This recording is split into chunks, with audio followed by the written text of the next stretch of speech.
you don't decide to become a poet because you see Langston Hughes. Right. There's some impulse in you that makes you do this. At the same time, it's comforting to see Langston Hughes, to know that here's somebody who is making a life of this, and therefore it's possible. I guess that's what I'm trying to get at. I think that the comforting thing about Langston, and I only knew one person in all of my years in Harlem and all of my talking to people and stuff, I only knew one person that had a negative story about Langston.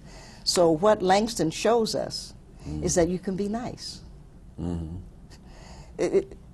We're not learning you can be a poet because, hell, what's his name? The slave, Phyllis Wheatley, taught us you could be a poet.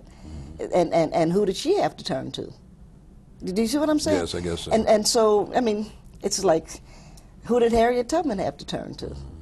And hell, Martin knew he could be a preacher because there are 80 million, but who existed in Martin's universe?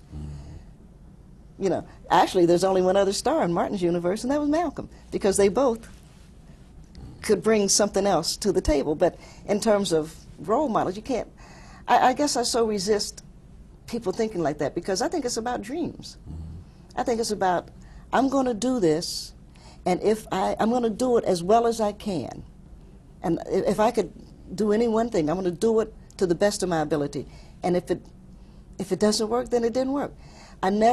This is just me, Nikki, I never wanted to be in that position that said, I could have been.